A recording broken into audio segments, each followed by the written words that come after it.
Bonjour, bonjour à tous, j'espère que vous allez bien. C'est le docteur Véracité KTN et ce matin encore je voudrais répondre à certaines interrogations posées ou manifestées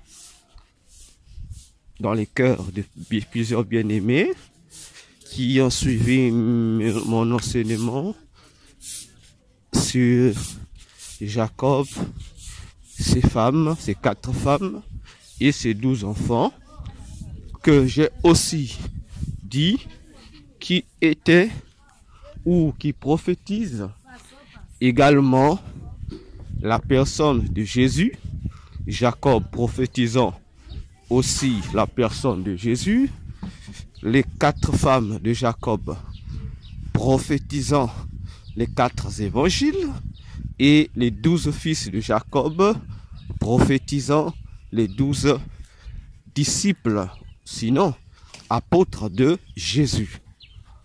Il y a plusieurs émissions et enseignements que j'ai fait à propos.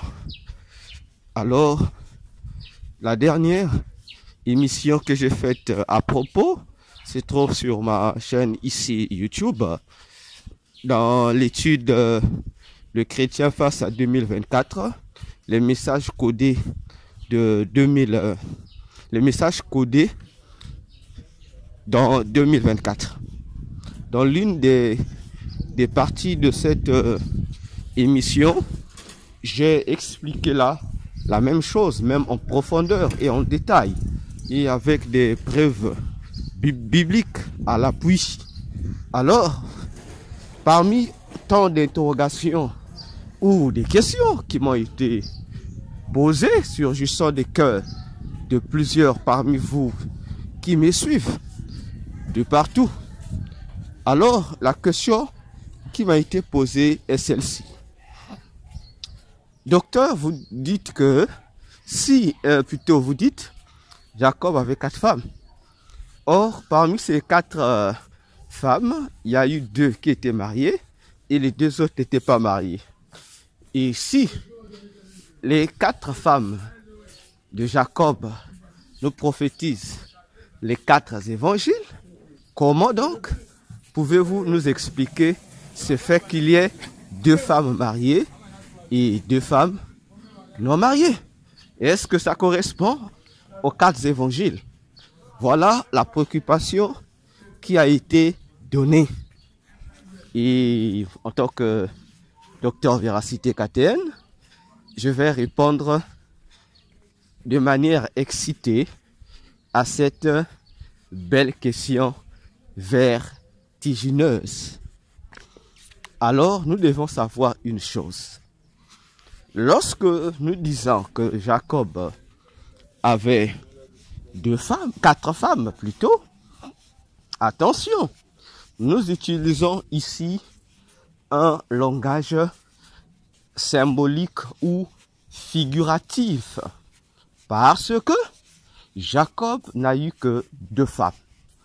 Jacob, la première femme qu'il a aimée et qu'il désirait épouser et qu'il avait épousée, mais qui malheureusement avait vu son mariage transféré à une autre personne, c'est Rachel, la première femme que lui, Jacob, a aimée.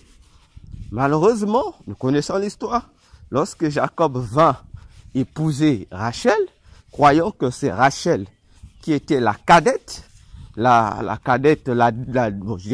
deuxième fille de son oncle Laban, il se rend compte que Laban va le duper pour lui donner à la place de Rachel, la grande sœur de Rachel, qui est Léa. N'est-ce pas? Alors, on lui dit, Laban lui dira, si tu veux que je te donne, cette fois-ci, pour femme, Rachel, tu dois encore payer encore une deuxième dot. Autrement dit, il épouse encore pour une deuxième fois Jacob, plutôt Rachel. Et voilà les 2 femmes, de celles qui deviendront les 2 femmes de Jacob, contre la volonté de Jacob. Vous aurez donc, d'après l'ordre des faits, la première femme que Jacob épouse sera donc Léa et la deuxième sera donc Rachel. Alors, par rapport aux questions de fécondité, les deux femmes vont donc aussi demander à leur mari, qui est Jacob, de coucher également avec leur servante. Voyez-vous, ils avaient pour servante, nous les connaissons. Alors, ce sont les deux servantes-là qui vont s'impliquer dans les relations de fécondité du couple de Jacob. Vous en avez Bila d'une part et Zilpa d'autre part. Donc, Bila et Zilpa étaient respectivement des servantes de Léa et de Rachel. Donc, Léa avait donné sa servante à Jacob et Rachel aussi fit de même, donna aussi sa servante à Jacob. Voilà. Du coup, dans le langage symbolique, parlant de personnes, on utilise toujours, même dans nos sociétés, on dit toujours, on fait l'addition. On dit, ah, il avait 4 femmes. Mais nous savons que dans la réalité des choses, il n'y avait que 2 femmes mariées légitimement, mais les autres n'étaient pas ni les femmes mariées, ni les concubines, mais juste des personnes qui ont eu un rapport sexuel pour pouvoir favoriser la fécondité. C'est tout.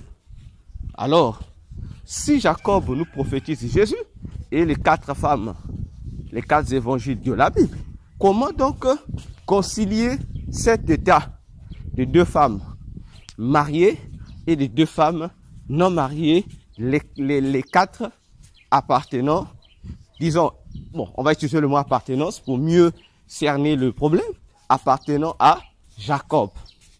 C'est simple, frères et sœurs. Lisons la Bible pour en avoir des précisions. Comme j'ai souvent l'habitude de le dire, je ne viens pas ou je ne parle pas des choses comme ça pour le plaisir de parler. Lorsque je parle, c'est parce que ce sont des choses qui se trouvent dans la Bible. Ce sont des choses que le Seigneur m'explique avec des preuves bibliques à l'appui. Dans les autres émissions, je vous ai démontré de A à Z combien ces choses étaient prophétiques et parlaient de Jésus, des 4 évangiles et des 12 apôtres. N'est-ce pas? Bien. Je vais encore expliciter un fait ici pour descendre à la réponse à ma question. Savez-vous que, je reprends, savez-vous que Jacob n'avait pas 12 fils, bon, 12 enfants, pour mieux dire. Il avait 13 enfants au total, Jacob. Jacob avait 13 enfants au total. Je dis bien 13 enfants au total, Jacob. Avec 13 enfants au total. Et le 13e enfant de Jacob était une fille qu'on appelait Dina.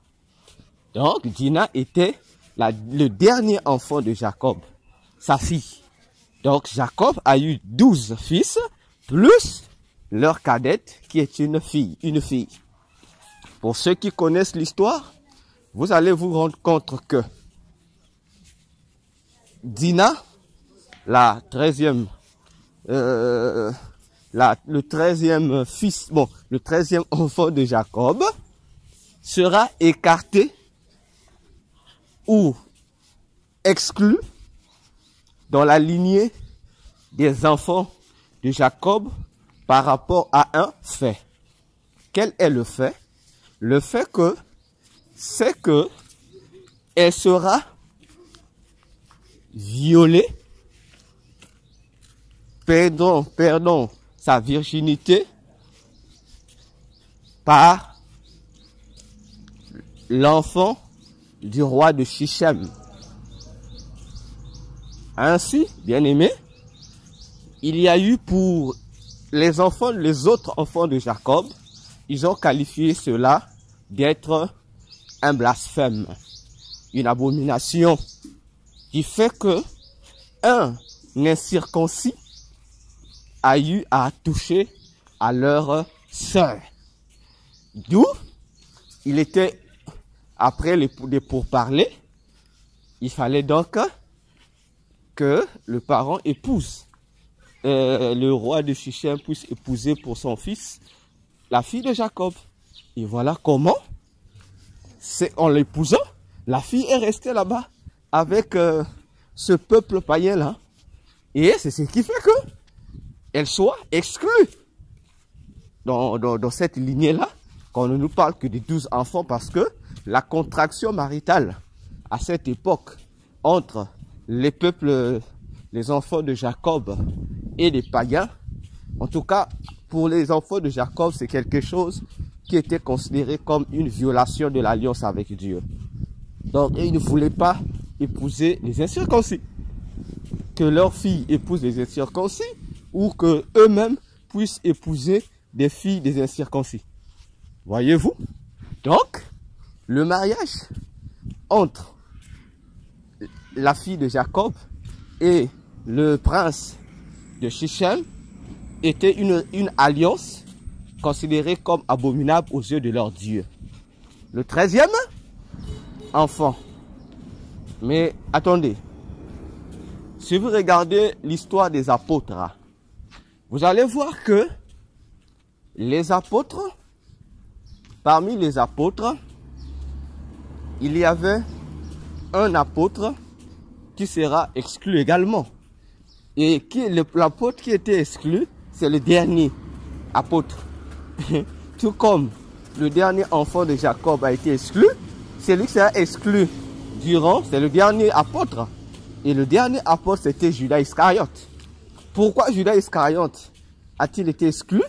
Simplement parce que de même que la fille de Jacob a contracté une alliance considérée comme impure avec les peuples, les païens, de même aussi, Judas aussi est allé faire une alliance, un pacte d'achat avec les ennemis de Dieu.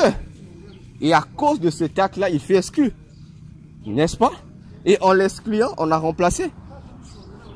Et le nombre des apôtres est resté 12. Voyez-vous? Donc du coup, il y a une corrélation prophétique dans ces choses-là. Alors, pour revenir à